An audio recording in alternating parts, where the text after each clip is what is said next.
If it takes a long time for your body to heal without assistance, well, okay, even if you cut the time in half to heal something, if it was going to be a 1-year heal, it could be half of that. Like I injured my rotator cuff a while back. It was a year before I could sleep on my right side because it just took forever. This was before I knew about this stuff. It probably wouldn't have taken as long if I'd known. And since then, I've had lots of injuries. And between using PEMF like SomaPulse and lasers and electrical stimulation and ozone and all the other tricks, I've found that I'm way more resilient than I was before. I still get injured, I still get sick, things like that happen, but I get injured and sick like probably 5% of what I did when I was 20, and I'm 40. And that is pretty profound, given that I still have stretch marks from when I weighed 300 pounds, and that like I did not start out biologically with the strongest set of cards. So the fact that I'm performing at the level I am and doing the things I can do cognitively and physically, honestly, when I was 20, I did not have in my mind that I would ever be able to climb in the Andes and the Himalayas, and I'd be able to, walk around Mount Kailash and things like that because I literally couldn't walk that much without enormous pain. So to be able to go backwards like that as a result of biohacking technologies, both the nutritional, the environmental, the stress, and changing the actual magnetic field, changing the light that comes into my body, changing the electron flow with earthing, stimulating the nervous system, these things can give you kind of superhuman healing powers, things that normally you just don't do, and most of us don't even know are possible. So I wanted to bring all of you who are watching this course the ability to understand what this stuff is like and to see that it's out there. And if you have something that isn't working with whatever you're doing now, like we talked about this morning, try what's supposed to work. If it doesn't work, stop doing it and do something else. And this might be something else to look at. I would change that. I would change it. This is your first aid kit. Do this first. Because if you do this first, then you don't delay the healing process. And acute injuries and small problems disappear like this, and we take them for granted. When you say do this first, do you mean after injury, or do you just do this prophylactically before an injury? No, I'm sorry. We are talking about an injury process. I would, before you try something else, I would do this first. Well, most people watching this, and there's thousands of people watching right now, they have never heard of this before. So this is probably a new thing. Right. And certainly, if I hurt myself, I'm not going to go to the doctor first unless I'm bleeding and there's bones sticking out or something. I'm going to use a suite of things that accelerate my healing, handle inflammation. And if there's still a problem, then I ask my wife, who's a doctor. And if she tells me to go to the hospital, then I go. But that doesn't happen very often. But you should really ideally have a diagnosis. You should know what you're dealing with and know what you're likely to expect and know what your alternative therapies are. And then once you're informed, then you can make a decision which way is the best way for you to go.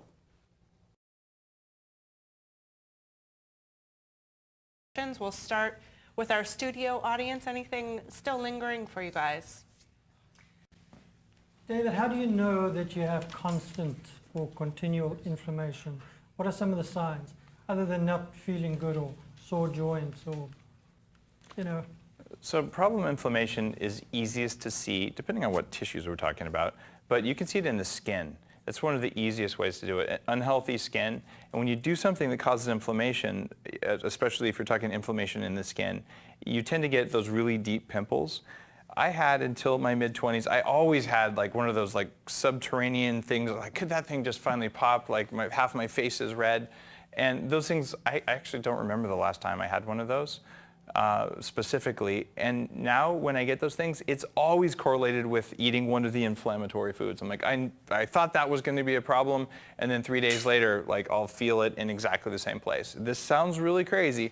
It's actually predictable where you'll get that from a certain food. Once your system is clean, when you introduce just a single variable like that, you'll find the inflammation is oftentimes in a specific part of the body. For instance, for me, bad coffee, and I very rarely drink any other coffee, but not so long ago I had a Cup of Excellence winner, which is one of like the premier coffees. Wonderful, amazing flavor. But I could tell I felt like I feel when I get toxins from mold. It's very common in coffee. But the confirming thing for me is I'll feel it in inflammation in my toes. But you may have other tissues where, like your fingers, or it can... It could be. Some people get it along their sternum, right? So what you'll find when you start looking at the body as like a kind of a system like that is that different things trigger inflammation in different parts of the body. And I've found that the number one thing is look at the fingers, especially these joints here. Look at the toes, knees, low back pain, and just the quality of your skin. If it's kind of sallow and puffy. The other, like maybe number one ahead of all that, is are you getting a spare tire that wasn't there the day before? So day-to-day changes there, that's one of the first places you'll see it. You'll also see it around here and sometimes up here. Sure, oh, and dark circles under the eyes, that does it too. That could also be lack of sleep though. This is a silly question about the sleep map, but if you roll off it, like you said, like you're prone to do, if you happen to roll back onto it, will it wake you up from feeling the spikies? Almost certainly. Okay. But what you'll find is after about 20 minutes, you wake up and you're done. Like your body naturally wakes you up and you roll over enough to toss it off the bed and you go back to sleep. Okay. And then you're done. Some people will just lay on it for 20 minutes, like when they're relaxing, or they'll read while they're laying on it, and then they just go to sleep. But it's a profound, like first like, ow, and then you just melt into it, and it's quite cool. I mean, you talked a lot about how to get more sleep. Have you worked with anyone that has narcolepsy? Yeah, but that's like a medical condition, so I really don't have that much I can say specifically about narcolepsy. But if you were to look around on the internet and look at what happens when people use the sorts of things like maybe certain beverages along with that, Sure. you might find some cool stuff that people have written on sites other than mine. I'd be happy to talk with you offline too. Cool. I just had a question about sleep. You said not to exercise before you sleep, or is there a timing on Exercising that? right before sleep for most people is too stimulating, and it affects the quality of their sleep. However, when Abel and I were talking, it's like, okay, what do you want to do here? You didn't get any exercise, so is it better to get some exercise and then go to sleep? Maybe. It depends on your individual situation. But if you have a chance, exercise at least 4 hours before bed, and you'll probably get better sleep. What about drinking alcohol before sleeping? Or Okay, this is the least popular part of all this. Alcohol makes you inflamed. It slows you down. Even that one healthy glass of red wine, I'm sorry, red wine is unfiltered, spoiled grapes. It tastes great. I love good red wine, but it makes the body inflamed. Your immune system reacts to it. And even people who tolerate wine just fine and can drink, 2 bottles and still function the next day, they don't function at the top of their game. They just function. I'm not interested in just functioning. I'm interested in kicking the most ass almost all of the time, all I'm capable of, and then recovering as fast as I can when I need to recover. Red wine and the other alcohol just doesn't do that. If you're overweight, you're suffering from narcolepsy, you have brain fog, you have chronic inflammation, you have digestive issues, any of those things, it's entirely unnecessary for you to have that stuff. Take the money you're spending on alcohol and spend it on nutritional supplements, and your life will change. It's interesting because we did have a question earlier on about somebody who's just asking about gout, and of course I know that's caused by inflammation, and that's very much alcohol related, so you've answered that one for them. Brandmaid has been asking, you've actually said yourself repeatedly that you travel a great deal, and they've been asking how to maintain a bulletproof diet when traveling, especially on long trips. She has a 30-day trip coming up to Asia, Africa, and Europe. Any travel suggestions? 30 days is tough. I managed to carry on for basically 12 days traveling to Asia from Victoria. These are magic. This is a little TSA legal carry-on bottle, and when it's full of MCT oil, it doesn't appear like it's full of anything as far as I can tell. I forget sometimes to put these in my little Ziploc bag, and I still manage to be allowed to bring them on. They hide nicely in your pocket. You can refill them if you put a big bottle of oil. When I travel, I only use the Brain Octane, which is 3 times stronger than regular upgraded MCT oil. So I get the most bang for the pound I carry. And when you go to a restaurant, you just kind of open this up and you just pour some in your food, and you just change the fat ratio dramatically. You can also take a stick of butter with you. It keeps pretty well when it's not refrigerated. And in fact, I took 3 sticks of butter to carry gold with me to Asia.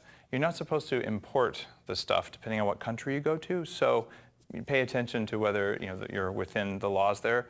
I will simply say that a stick of butter and a piece of soap look almost identical to everyone. And if someone asks you about the soap, you could simply explain that you cleanse your skin with butter. We have so many great questions that we really are getting to the end of today now, but I'll just ask one very quick one from Yaniv Talmor, who's asking, what would Dave recommend for first steps, the biggest bang for the effort for someone starting out? Drop the gluten. Now, I know a couple heroin addicts who mostly quit heroin. Didn't work so well for them. Actually, I don't really know that many heroin addicts. But here's the thing. I tried to eliminate gluten. Don't try, just do it and eliminate all of it for at least 6 weeks. Not because there's a magic period of time in 6 weeks for gluten, but because 6 weeks is the amount of time it takes you to form a new habit. And you form the new habit of looking at a gluten-containing substance as not food. And after you're completely off gluten, eat the biggest pasta and like French bread and waffles and whatever else you can find, and then feel awful again for a week and see what you've been doing to yourself all this time. That's one thing. That alone will make a difference. If you do that and you add a single source of really good fat in the morning, you will change the quality of your thinking throughout the day. And that's Bulletproof Coffee, which is the upgraded coffee beans plus upgraded MCT or brain octane plus grass-fed butter. Blend it. Don't try and put a spoon on top. It doesn't work when you do that.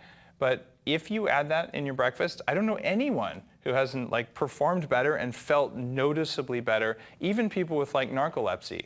The added fuel in the brain that comes from ketones benefits all brains that need more energy. So you feel better when you have more fuel in the head. This is a way to do that. What are we going to do tomorrow? Tomorrow, we're going to continue talking about the Bulletproof Diet. We're going to teach you why the Bulletproof Diet does what it does. We're going to do some more cooking demos where you get to see how to make foods that contain enough fat to make you feel satisfied and to give your brain energy to focus all day long. And we're going to talk more about your body and more about stress and how to manage and control those things so you can spend most of your time doing what we are all trying to do, which is stay bulletproof. Thank you, everybody, for joining us. Thank you, Dave.